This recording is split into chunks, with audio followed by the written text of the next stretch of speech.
ఏంటొదినా, నిండు గర్భిణివి, చక్కగా నీకు తినాలనిపించినవి తిని సంతోషంగా ఉండాలి కాని అలా దిగులుగా ఒకటి. మరేం చేయాలొదినా, మన వీడియోస్ని చాలామంది సబ్స్క్రైబ్ చేసుకోకుండానే చూసి వెళ్ళిపోతున్నారు. కొంతమంది వీడియో చూసి కనీసం లైక్ కామెంట్ కూడా చేయడం లేదు. మరి మనం చేస్తున్న ఈ ప్రయత్నం వాళ్ళకి నచ్చుతుందో లేదో మనకెలా తెలుస్తుందొదినా? వాళ్ళు చెప్పాలి కదా. ప్లీజ్ వ్యూయర్స్, మొదటిసారి మా వీడియోని చూస్తున్నవారు మా ఛానల్ని వీడియో స్టార్టింగ్లోనే సబ్స్క్రైబ్ చేసుకోండి. మేం చేసే వీడియోస్ మీకు నచ్చినా, మా నుండి ఏదైనా చేంజ్ కోరుకుంటున్నా కింద కామెంట్ బాక్స్లో తెలియజేయండి. మీకు మా వీడియోస్ నచ్చితే మీ ఫ్రెండ్స్తో షేర్ చేసుకోండి. మమ్మల్ని ఎంకరేజ్ చేయండి. వదినా, పక్కనే ఉన్న బెల్ ఐకాన్ని నొక్కమని చెప్పలేదు నువ్వు. అది నొక్కితేనే కదా మన వీడియోస్కి సంబంధించిన అప్డేట్స్ నేరుగా నోటిఫికేషన్ రూపంలో వ్యూయర్స్కి తెలిసేది.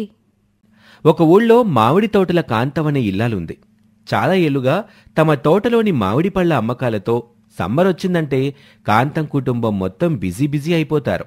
ఎందుకంటే ఆమెకు అన్ని మామిడి తోటలున్నాయి కాబట్టి. ఒకసారి కాంతం కోడలు మీనాక్షి తన అత్తగారి దగ్గరికొచ్చి, అత్తయ్య, మన తోటలో నుండి మామిడి పళ్ళ లోడ్ ఒకటి కూడా బయటికి పోవడం లేదు. ఇవాళ ఉదయం నుండి నిన్న సాయంత్రం వెళ్లిన లోడ్స్ కూడా తిరిగి వచ్చేసాయి. అదేంటే, ఎందుకు అట్టా జరిగింది? ఏమో అత్తయ్య, మనం ఒక్కసారి తోట దగ్గరికి వెళ్ళి చూద్దామా? వెళ్దాంలే గాని పావుని ఏది?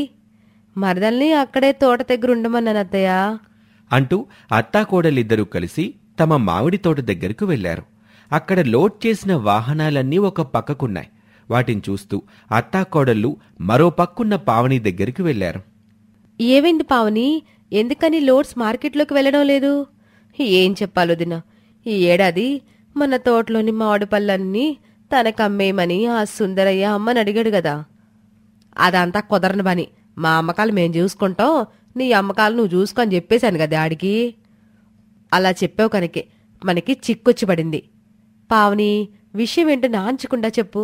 అమ్మ తనకి మన తోటలో దిగుబడి అమ్మలేదనే కడుపు మంటతో ఆ సుందరయ్య మొత్తం పెద్ద పళ్ళ బజార్లో అజమాయిషి చేసే వ్యక్తిని డబ్బులతో కొన్నాడంట. దాంతో మన పళ్ళని పళ్ళ మార్కెట్లోకి రానియకుండా చేసి మన మామిడి దిగుబడి మొత్తం నాశనం అవ్వాలని ఆ సుందరయ్య ప్లాన్ చేశాడంట. దానివల్లే మార్కెట్లో మన సరుకుని మార్కెట్ గేట్లోకి కూడా రానివ్వడం లేదు. అందుకే మన పళ్ళ లోడ్స్ అన్ని వెనక్కి వచ్చేసే. ఆ అమ్మ సచ్చినాడా, మనల్ని ఎంత దెబ్బ కొట్టాడంటే ఈడు. అత్తయ్య, మీరు కంగారు పడకండి. అసలు ఆ పెద్ద మనిషితో ఒకసారి నేను పావని వెళ్ళి మాట్లాడొస్తాం. ఆ తర్వాత మనం ఏం చేయాలో ఆలోచిద్దాం. పావని, మనం ఒకసారి ఆ సుందరయ్య దగ్గరికి వెళ్ళొద్దాం పదా అని చెప్పి ఆ వదినా మరదలిద్దరూ సుందరయ్య దగ్గరకు బయలుదేరారు. అక్కడ ఈ వదినా మరదలని చూశాక సుందరయ్య వాళ్ళని చాలా వ్యంగ్యంగా పలకరిస్తూ, ఏటిది, యాసవకాలం రాగానే మామిడి పళ్ళ వ్యాపారంతో క్షణం కూడా ఖాళీ లేకుండా ఉండే కాంతంగారి కూతురు, కాంతంగారి కోడలు నాకడకొచ్చారు. కాంపదీసి ఈ 7 అమ్మకాలు గమ్మున అయిపోయాయేటి? ఎంత ఆశ్చర్యం! చూడండి సుందరయ్య గారు, మీకు మా అత్తయ్యకి మధ్య ఏదో మిస్కమ్యూనికేషన్ జరిగింది. అది క్లియర్ చేసుకుంటే మంచిదనే నేనొచ్చాను. అసలు మా అత్తయ్య గారు... సాల్లే ఆపవమ్మా కాంతం కోడలు పిల్ల. మీ అత్తకి నాకు మధ్య ఏ మిస్సు రాలేదు, కమ్యూనికేషను రాలేదు. నాకున్న ఆస్తితో చూస్తే మీకున్న ఆస్తి ఎంత, మీ బతుకెంత? అట్టాటిది నా అంత తోడొచ్చి సరుకు నా కమ్మమంటే తూనా బొడ్డు అంటదా మీ అత్త? అందుకే మార్కెట్ పెద్దనే కొనేశాను చూడు. ఈ 7 మామిడి పండు కాదు కదా, మామిడి పిందె కూడా మీరు నన్ను కాదని మార్కెట్లో అమ్ముకోలేరు. ఇప్పుడు మీ దిక్కున్న చోటు చెప్పుకోండి వెళ్ళి అని ఆ వదినా మరదళ్ళని అవమానించి పంపించేశాడు. ఇంటికెళ్తూ వెళ్తూ మరదలు పావని తన వదినతో ఇలా అంటుంది, వదినా, నేను అమ్మా నీకు ముందే చెప్పాం కదా, వాడితో మాట్లాడినా ఉపయోగం ఉండదని. చూడు మరదలా, వాడు చెప్పాలనుకున్నా చెప్పేశాడు. ఇక మనమేం చేయాలో ఆలోచించాలి. అంతేకాని ఇలా ఒకరినొకరు ఓదార్స్తూ కూర్చోవటమో భయపడిపోవటమో చేసి ఉపయోగం ఏముంది చెప్పు అని అంది. అలా ఆ వదినా మరదళ్ళు ఇంటికి చేరుకున్నాక విషయం మొత్తం అత్తగారికి చెప్పారు. అత్తగారు కాంతం బంగారం లాంటి తన మామిడి దిగుబడి మొత్తం నాశనమైపోతుందని బెంబేలెత్తిపోయింది. అప్పుడు వదినమ్మ తన మరదలితో ఇలా అంటుంది, పావని, ఆ సుందరయ్య మనతో ఏమన్నాడు? ఈ ఏడాది మార్కెట్లోకి మన తోటలో నుండి ఒక్క పండు కూడా మనం మార్కెట్లో అమ్మలేమన్నాడు. అంతే కదా? సరే, అలాగే అయితే మనం ఈ ఏడాది ఒక్క పండు కూడా అమ్మొద్దు. ఏంటొదినా, వాడిచ్చిన స్ట్రోక్కి నీకు బ్రెయిన్ ఆఫ్ అయిపోయిందా ఏంటి? అలా మాట్లాడుతున్నావు. లేదు పావని, మనం ఏం చేయాలో ఎలా చేయాలో నాకు ఇప్పుడే ఒక క్లారిటీ వచ్చింది. అంటే ఏం చేద్దామంటావే కోళ్ళ? ఏం చేయటం ఏంటత్తయ్య? ఆ పెద్ద మనిషి ఏమన్నాడు? మన తోటలో పండిన మామిడి పండు కాదు కదా, మామిడి పిందని కూడా మార్కెట్లో అమ్మనివ్వనన్నాడు. అక్కడ తప్పితే మనం ఎక్కడ ఇంత పెద్ద మొత్తంలో లోడ్ అమ్మలేం. అందుకే మనం మామిడి పండుగ కాకుండా వేరేగా అమ్ముదాం. అంటే ఏంటొదినా, పండుగ కాదంటున్నాడని జ్యూస్గా అమ్ముదాం అనుకుంటున్నావా? అలా అయితే మన దగ్గర ఉన్న లోడ్ ఎప్పటికి పూర్తవ్వాలి? పూర్తవడం ఏంటే, అట్లా జ్యూస్లు అవి చేసుకుని తీరిగ్గా అమ్ముకునేలోపు సగం పళ్ళు కుళ్ళే పోతాయి. యావే పావని, మీ వదిలికి బ్రెయిన్ పనిచేయట్లేదు గాని మన పళ్ళు అమ్ముడయ్యే మార్గం ఏదోటి ఎతకవే, లేకపోతే మొత్తం తోటలో వచ్చిన మామిడి పళ్ళన్నీ వేస్ట్ అయిపోతాయి అంటూ అసలు ఆ వదినమ్మ ఏం ప్లాన్ చేసిందో కూడా తెలియకుండా ఆ తల్లి కూతుళ్ళిద్దరూ తెగ కంగారు పడిపోతుంటే అప్పుడు వదినమ్మ వాళ్ళతో ఇలా అంటుంది. చూడండి అత్తయ్య, ఇలా మీరిద్దరూ బుర్ర పాడు చేసుకున్నక్కర్లేదు. నేనేమంతా పిచ్చిదాన్ని కాదులేండి. మన మామిడి పళ్ళని పండు రూపంలో కాకుండా మనం మామిడి గుజ్జు తీసి మామిడి తాండ్ర చేసి అమ్ముదాం. మామిడి తాండ్ర? అవును, మామిడి తాండ్రే. నార్మల్గా మామిడి పళ్ళు 3-4 రోజుల కన్నా ఎక్కువగా ఉండవు. కానీ ఈ మామిడి గుజ్జు తీసి ఆ గుజ్జులో చక్కగా బెల్లం కలిపి ఆ గుజ్జుని చాపల మీద లేర్లు లేర్లుగా పోసి చక్కగా ఎండకి ఎండబెడితే అది దాదాపుగా 3 నెలలు నిల్వ ఉండే మామిడి తాండ్ర అవుతుంది. ఆ పెద్ద మనిషి మన పళ్ళని 1 వారం రోజులు ఆపి మనల్ని సాధించాలనుకుంటే మనం ఆ పళ్ళని 3 నెలల వ్యాపారం పదార్థంగా మార్చుకొని వాడికి చెక్ పెడదాం. నిజమేనే కోళ్ళ, మా అమ్మగారు ఊరు సర్పవరం కదా, మా ఊళ్ళో ఇట్ట తాండ్ర చేస్తారు. అసలు తాండ్ర తయారీకి ఆ ఊరే ఫేమస్. అదంతా ఒకప్పుడమ్మా. ఇక నుండి మన ఊరు కూడా మామిడి తాండ్రకి ఫేమస్ కాబోతుంది. ఇదిగో మన జీనియస్ వదినమ్మ ప్లాన్ చేసింది కదా అని అత్తగారు, వదినా మరదళ్ళు మొత్తం అందరూ కలిసి కొందరు కూలీలను పెట్టుకుని ఆ మామిడి పళ్ళలో మొదట పాడవ్వడానికి సిద్ధంగా ఉన్న వాటిని ఏరి వాటన్నింటినీ గుజ్జుగా తీసి దాన్ని మామిడి తాండ్ర చెయ్యాల్సిన ప్రాసెస్లో చేసి కలపాల్సిన ఇంగ్రీడియంట్స్ అన్నీ కలిపి చక్కగా ఆరు బయట వరుసగా మంచాలు పేర్చి ఆ మంచాల మీద తాటి చాపలు పరిచి మామిడి తాండ్ర చేయటం మొదలుపెట్టారు. పరులు పరులుగా చక్కటి రుచితో ఉండే ఆ మామిడి తాండ్ర రుచి అలా నోట్లో పెట్టుకోగానే తీయతీయగా పుల్లపుల్లగా ఉంటూ నోట్లో పెట్టగానే కరిగిపోయేంత అద్భుతంగా ఉండటంతో ఆ మామిడి తాండ్ర సేల్ కూడా బాగా పెరిగింది. ఆ మామిడి తాండ్రకి డిమాండు బాగా వచ్చింది. దాంతో అత్తగారు కేవలం తాండ్ర తయారీ పనులు చూసుకుంటుంటే ఆ వదినా మరదళ్ళు ఆ మామిడి తాండ్ర అమ్మకం పనులు, మార్కెటింగ్ పనుల్లో మునిగిపోయారు. అలా ఆ వదినా మరదళ్ళు సక్సెస్ఫుల్గా చేస్తున్న మామిడి తాండ్ర వ్యాపారం గురించి ఆ నోటా ఈ నోటా ఆ సుందరయ్యకి తెలిసింది. ఏందిరా సామి, నా రాత ఎట్ట తగలబడింది. ఆ కాంతం పొగరదించాలని, దాన్ని నా కాళ్ల దగ్గరకు దేవాలని, నేను ఆ మామిడి పళ్ళని మార్కెట్లోకి రాకుండా చేయడానికి ఆ కమిటీ చైర్మన్ని బోలెడు డబ్బేసి కొంటే ఈ వదినా మరదళ్ళు నా మాటని పట్టుకొని మామిడి పండుగ అమ్మకుండా గుజ్జుతో మామిడి తాండ్ర చేసి చక్కగా సంపాదించేస్తున్నారు. మధ్యలో నాకే డబ్బులు క్షవరమయ్యాయి. యావయ్యా, నిన్న మన పాలేరు వెంకన్న ఎక్కడ్నుంచో మామిడి తాండ్ర తెచ్చాడయ్యా. చాలా బాగుందనుకో. అందుకే తెచ్చిందంతా తినేశాను. మళ్ళీ ఇవాళ ఒక 2 కేజీలు తెప్పించవయ్యా. మామూలుగా మామిడి తాండ్రంటే సీజన్ అయిపోయేటప్పటికి వస్తుంది. కానీ ఏంటో మన ఊళ్ళో ఈ ఏడాది ఎండాకాలం మొదట్లోనే దొరుకుతుంది అంటూ తనని దెబ్బ కొట్టిన శత్రువుల్ని తన ముందే తన భార్య పొగుడుతుంటే నవ్వాలో ఏడవాలో తెలియక సుందరయ్య అలా ఉండిపోయాడు. ఈ విధంగా వదినా మరదళ్ళని దెబ్బ కొట్టాలని ఒక పెద్ద మనిషి కలగంటే వాళ్లే రివర్స్లో మామిడి తాండ్ర వ్యాపారం అద్భుతంగా చేసి అదే పెద్ద మనిషికి నిద్ర లేకుండా చేశారు. ఇది ఇవాల్టి కథ. మరొక ఆసక్తికర కథలో మళ్ళీ కలుద్దాం. అంతవరకు సెలవు, నమస్తే. పల్లెటూరి వదినమ్మ మీనాక్షికి చదువు లేదేమో కాని తన తెలివితేటలతో, లౌక్యంతో ప్రపంచాన్ని దున్నేయగలదు.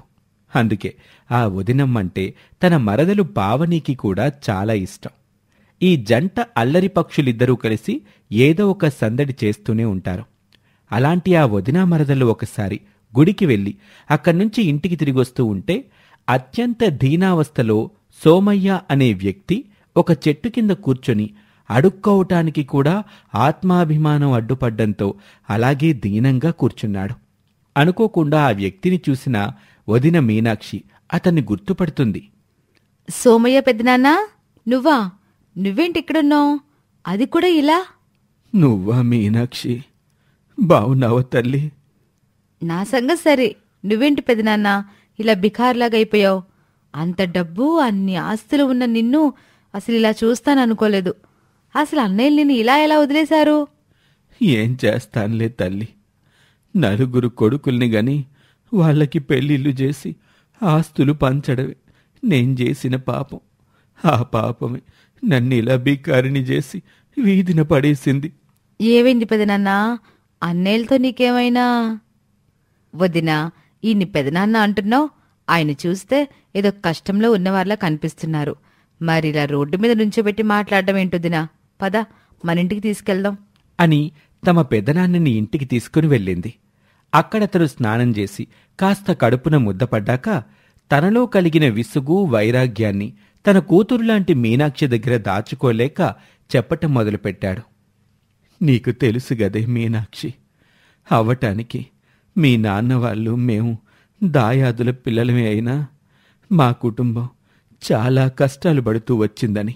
కాని నా అదృష్టం మీ పెద్దమ్మ అదృష్టమో తెలియదు గాని నాకు పెళ్ళయ్యాక మా పేదరికం పోయి బాగా డబ్బు సంపాదించగలిగాను. చక్కగా ఆస్తులు కూడబెట్టాను. మీ పెద్దమ్మ చనిపోయాక నా నలుగురు కొడుకులతో చాలా ఆనందంగా ఉండేవాణ్ణి అని తను ఆనందంగా ఉన్న రోజుల గురించి చెప్పటం మొదలు పెడతాడు సోమయ్య. అప్పుడొకసారి సోమయ్య బయట నుండి ఆనందంగా ఇంట్లోకొస్తాడు. అరే పెదోడా, చిన్నోడా, నడిపోడా, బుడ్డడా, అందరిలా రండ్రా. ఏనాన్నా ఇవాళ చాలా హుషారుగా ఉన్నావు, ఏంటి సంగతి? మరేమీ లేదురా, మీ అమ్మే బ్రతుకుంటే ఈ పాటికి మీకు పెళ్ళిళ్ళు చేయమని నన్ను పోరేది. కాని ఆ మహాతల్లి మనల్ని వదిలి వెళ్ళిపోయింది. నాకా ఇన్నాళ్ళు ఆ ధ్యాసే లేదు. కాని ఇప్పుడు నా మిత్రుడు గోపాలం మీ నలుగురికి ఒకే ఇంట్లో ఉండే నలుగురు అక్కాజెల్లెల సంబంధాలు చూశాడ్రా. అందుకేనాన్న ఈ ఆనందం. చక్కగా ఆ ఇంటి పిల్లలైతే మనకి ఏ గొడవలు లేకుండా కలివిడిగా ఉంటారా. అందుకేరా నాకు ఇంత ఆనందం అని చెప్పి సోమయ్య మురిసిపోయాడు. ఇక తను అనుకున్న ప్రకారమే తన నలుగురు కొడుకులకి ఒకే ఇంట్లో నుంచి నలుగురు అక్కా చెల్లెలని తెచ్చి పెళ్లి జరిపించాక కోడళ్ళు అత్తారింట్లోకి అడుగుపెట్టారు. అప్పుడు మామగారు కోడళ్లతో, చూడండమ్మా కోడళ్ళు, ఇన్నాళ్ళు ఈ ఇంటి బాధ్యతలు నేను సరిగా మోసానో లేదో నాకు తెలీదు. కాని ఇకపై మీలో ఎవరికి వారు చక్కగా ఇంటి బాధ్యతల్ని పంచుకొని మన ఇంటి పేరును నిలబెట్టాలమ్మా. తప్పకుండా మామయ్య గారు, మీరు కోరిన విధంగానే చేస్తాం అని అందరి మాటగా చెప్పింది. ఆ మాటకే మిగతా కోడళ్ళు కూడా తలాడించారు. ఈ విధంగా సోమయ్య కోడళ్ళు ఇంటిని చక్కగా నడుపుతున్నారు. కాని ఆ కొడుకులకి మాత్రం భార్యల మాటలంటే అస్సలు లెక్కే లేదు. అందుకే స్వయం నిర్ణయాలు, పురుషాహంకారంతో ఉండేవారు. ఒకసారి ఆ అన్నదమ్ములు నలుగురూ కూర్చొని, అన్నయ్య, తమ్ముళ్ళు, ఇలా మనమందరం పెళ్ళిళ్ళయ్యాక కూడా ఒకే ఇంట్లో ఉండటం నాకు నచ్చటం లేదురా. నేను వేరే కాపురం పెడదాం అనుకుంటున్నాను. అవునన్నయ్యలు, నాకు అలాగే ఉంది.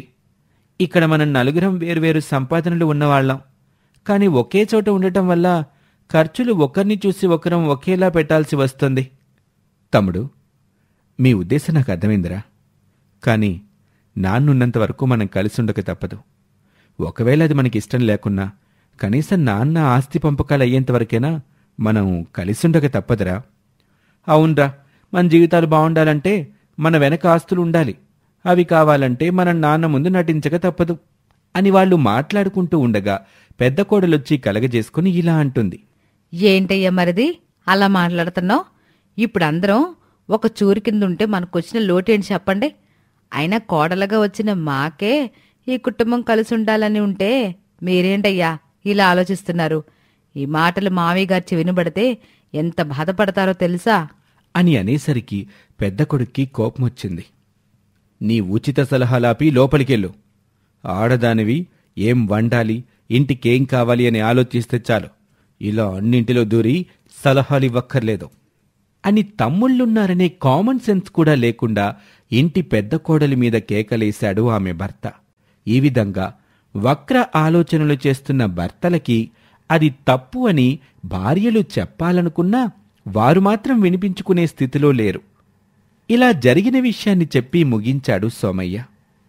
అలా నేను నలుగురు కొడుకులకి ఆస్తి పంచేంతవరకు అందరూ సఖ్యంగా ఉన్నట్టే నటించారు. ఒకనాడు ఆస్తి పంపకాలు జరిగాక ఒక్కొక్కరుగా ఇల్లొదిలి వేరే కాపురాలు పెట్టేశారు. ఆ తర్వాత ఒక్కో కొడుకు దగ్గర 3 నెలల చొప్పునుంటూ వచ్చాను. కాని ఈ మధ్య కావాలని ఒక్కో కొడుకు ఆ యాత్రలు, ఈ పెళ్ళిళ్ళు అంటూ నన్ను ఇంకో కొడుకు దగ్గరకు పంపాలని చూడ్డం, అది తెలిసి ఆ కొడుకు మరొకటి దగ్గరికి పొమ్మనటం, ఈ విధంగా కన్న కొడుకులకి బరువైపోయిన తండ్రినయ్యాను. రేపు నేను చచ్చినా నా శవాన్ని కూడా వాళ్ళు 4 ముక్కలు చేసి తగలబెడతారేమోననే భయానికి అక్కడుండి వాళ్ళని ఇబ్బంది పెట్టకూడదని వాళ్ళకి దూరంగా వచ్చేశానమ్మా. అన్నేళ్ళంతకి తెగిస్తే నువ్వెందుకు పెదనాన్న వాళ్ళ నుండి పారిపోవాలి? వాళ్ళకి బుద్ధి తెలిసొచ్చేలా చేయాలి కానీ. లేదులేవే, నా కోపిక నశించిపోయింది. సరే, నీకు లేకపోతే ఏంటి పెదనాన్న, ఆ విషయం నేను చూసుకుంటాను. అన్నే వాళ్ళని మీ ఊరి పెద్ద మనుషుల ముందు నిలబెట్టి నీకు న్యాయం జరిగేలా నేను చేస్తాను అని చెప్పింది. ఇక ఆ మరునాడే పెదనాన్న ఊళ్ళోకి పొరుగురు నుండి సీతాపతి అనే వ్యక్తి తన చేతిలో కొన్ని ఆస్తి పత్రాల్ని తీసుకొచ్చి వాకిట్లో కూర్చున్న ఆ నలుగురి అన్నదమ్ముల దగ్గర ఆగుతాడు. చూడండి బాబూ, ఈ ఊళ్ళో సోమయ్య అని ఒక డబ్బున్న పెద్ద మనిషి ఉంటారు. వారి ఇల్లెక్కడో చెబుతారా? చెబుతాం కాని ఆయనతో మీకేం పని? మీకేమైనా అప్పున్నారా ఆయన?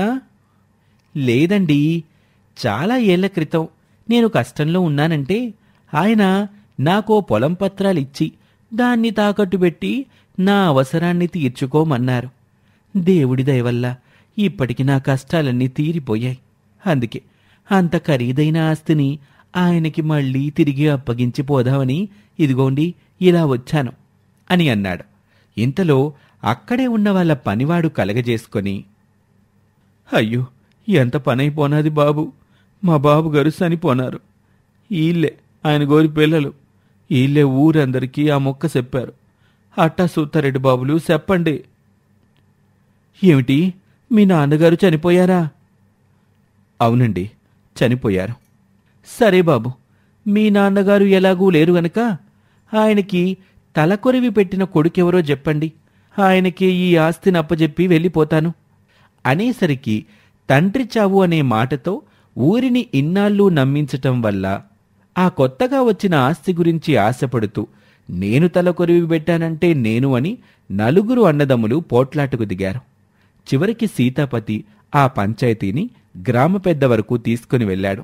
అప్పుడు గ్రామ పెద్ద, మీ సమస్య చాలా విచిత్రంగా ఉంది.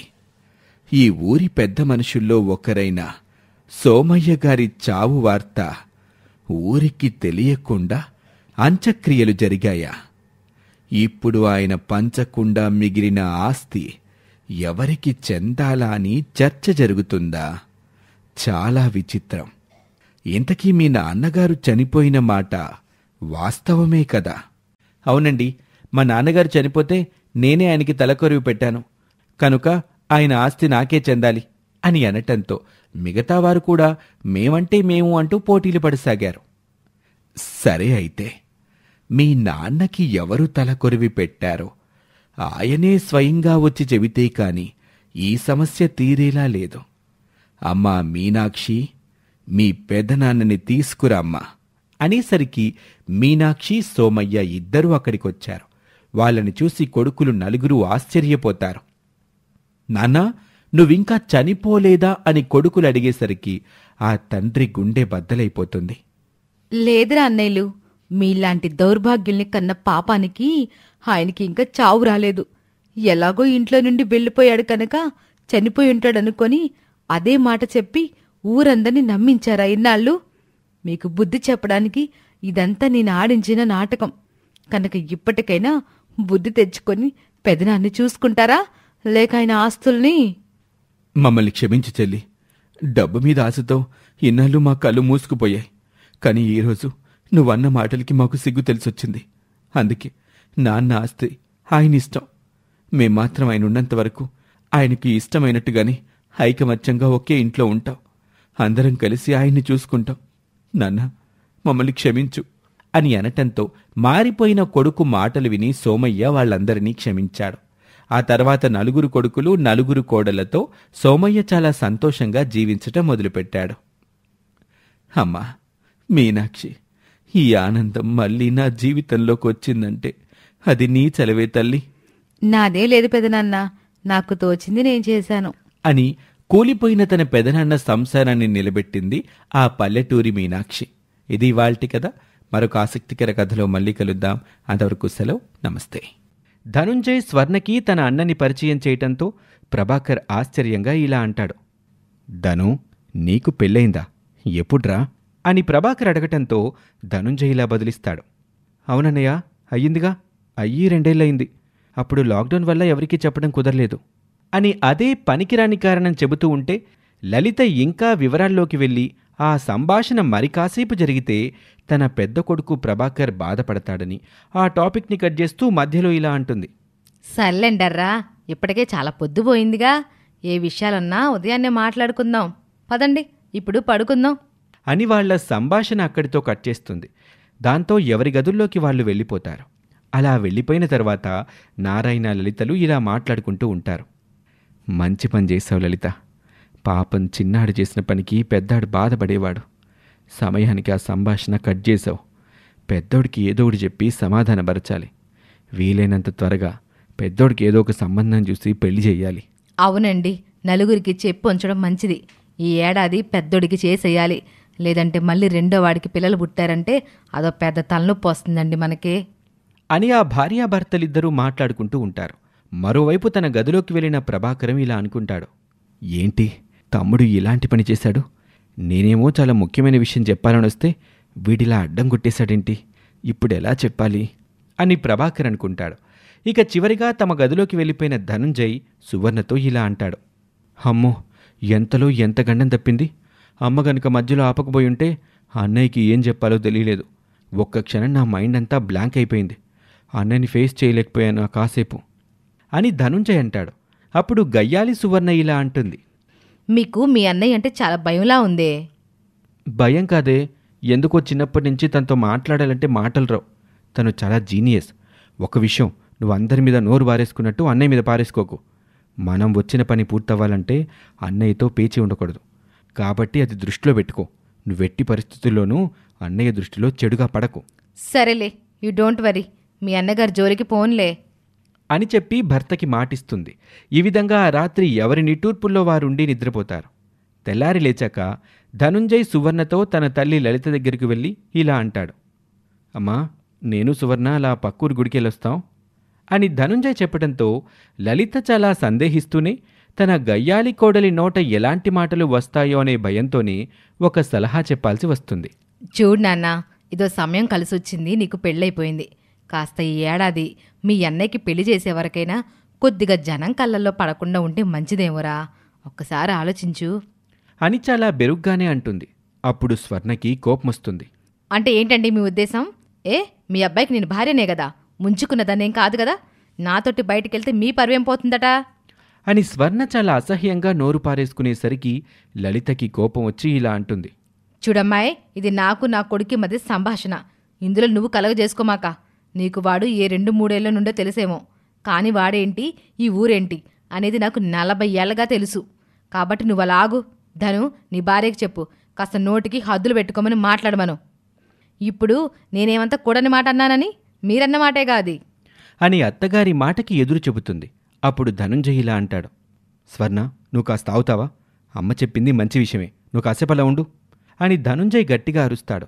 ఇంతలోనే పెద్ద కొడుకు ప్రభాకరం వస్తాడు. ఏంటమ్మా, ఎప్పుడూ లేంది నీ గొంతు అంత పెద్దగా వినిపిస్తుంది? ఏం జరుగుతుంది ఇక్కడ అనేసరికి ధనుంజయ్కి మాట పడిపోయినట్టయిపోతుంది. అప్పుడు లలిత విషయం చెప్పకుండా ఇలా కవర్ చేస్తుంది. ఏం లేదులే నాన్న, ఈ మధ్య నాకు ఎడం చెవి ఓరుస్తుంది. అందుకే ఎలా మాట్లాడుతున్నానో నాకే తెలియట్లేదు. అందుకే నీకు అలా వినిపించుంటదిలే. సర్లే, ఎక్కడికో బయటకు వెళ్తున్నట్టున్నావు, వెళ్ళరా నాన్నా అని లలితమ్మ టాపిక్ మార్చేస్తుంది. అప్పుడు ప్రభాకరం ఇలా బదిలిస్తాడు. అవునమ్మా, మా ఫ్రెండ్ ఆ పోస్ట్ మాస్టర్ సుబ్బుగాడున్నాడు కదా, వారిని కలవటానికని వెళ్తున్నాను. సరే నాన్నా, వెళ్ళరా. నువ్వేంట్రా తమ్ముడు, అమ్మాయిని తీసుకుని ఎక్కడికో బయలుదేరినట్టున్నావు? అవునన్నయ్య, పక్కూరి గుడి దాకా వెళ్దామని. సరే, త్వరగా వెళ్ళొచ్చేయండి, మళ్ళీ చీకటవుతుంది వచ్చేసరికి. అసలే జాతర రోజుల దగ్గరికి వచ్చాయి, జనం రద్దీ ఎక్కువగా ఉంటుంది అని చెప్పి ప్రభాకర్ వెళ్ళిపోతాడు. అటు ధను స్వర్ణలు కూడా వెళ్ళిపోయేసరికి ఒక పెద్ద గాలివాన రాబోయి తప్పినట్టు అనిపిస్తుంది లలితమ్మకి. అలా 1 గంట గడిచిన తర్వాత సురేష్ తల్లితో ఇలా అంటాడు. అమ్మా, మధ్యాహ్నం వచ్చేటప్పుడు చేపలు తీసుకొస్తాను.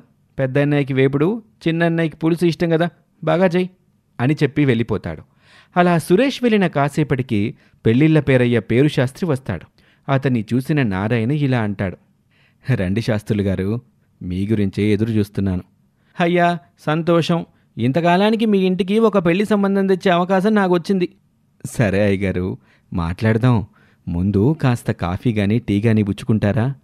అబ్బే, అవేమీ వద్దండి, ఇప్పుడే అక్కడ గానించి వచ్చాను అని చెప్పి తన దగ్గర ఉన్న ఒక ఫోటో తీసి నారాయణకిచ్చి ఇలా అంటాడు. అయ్యా, ఈ అమ్మాయి పక్క ఊరిలో పేపర్ మిల్లో పనిచేసే భాస్కరం గారి అమ్మాయి. అమ్మాయి రంగు, ఒడ్డు, పొడుగు అన్నీ మీ ప్రభాకరానికి సరిగ్గా సరిపోతుందండి. ఓ, మా భాస్కరం కూతురా? నాకు వాడికి చిన్నప్పటి స్నేహం ఉందిలేండి. మరి ఇంకేం, ఈ సంబంధం ఖాయం చేద్దాం. ఒకసారి పెళ్లి చూపులకు వస్తామని ఆడికి చెప్పేయండి, మిగతా విషయాలు అప్పుడే మాట్లాడుకోవచ్చు అని చెప్పి కొడుకు మీద ఉన్న నమ్మకంతో మాట కూడా అడగకుండా చెప్పేస్తాడు నారాయణ. అలా సాయంత్రం అవుతుంది. లలితమ్మ భర్తతో ఇలా అంటుంది. ఏవండి, పెద్దోడు పొద్దుననగా వెళ్ళాడు, ఇంకా రాలేదు. వస్తాడులే, రాకొచ్చాడు కదా, పాత స్నేహితుల్ని కలిసుంటాడులే అని అంటాడు. ఇంతలోనే పెద్ద కొడుకు ప్రభాకర్ తన భార్యని కొడుకుని వెంట పెట్టుకుని ఇంట్లోకొస్తాడు. ఆ జంటని చూస్తున్న నారాయణ దంపతులకి ఏమీ అర్థం కాలేదు. అమ్మా, నాన్న, నాకు పెళ్ళై 5 ఏళ్ళైపోయింది. ఇదిగో మీ పెద్ద కోళ్ళు, వీడు మీ మనవడు అని ప్రభాకరం చెప్పడంతో ఆ తల్లిదండ్రుల గుండెల్లో ఒకేసారి పిడుగులు పడ్డట్టయింది. కొడుకుల మీద కొండంత ఆశలు పెట్టుకున్న నారాయణ దంపతుల ఆశల్ని 2 కొడుకులు కూల్చేశాక వారి పరిస్థితేంటి? 2వవాడు ధనుంజయ్ స్వర్ణతో అన్న ఆ వచ్చిన పనేంటి? వాళ్ళు ఏ పనిని పూర్తి చేసుకోవడానికొచ్చుంటారు? ఇక ఇప్పటికే 2వ కొడుకు చాటుగా పెళ్లి చేసుకున్న విషయంతో తలవంపులుగా ఫీలవుతున్న నారాయణ కుటుంబానికి ఇప్పుడు పెద్దవాడి కాపురం సంగతి తెలిసింది. మరోపక్క పెద్దవాడి కోసం నారాయణ చూస్తున్న పెళ్లి సంబంధం పరిస్థితేంటి? ఇలాంటి సందేహాలకి జవాబులన్నీ మునుముందు ఎపిసోడ్స్లో తెలుసుకుందాం. ఈ స్టోరీ మీకు నచ్చితే మన ఛానల్ని వెంటనే సబ్స్క్రైబ్ చేసుకోండి. Thank you for watching.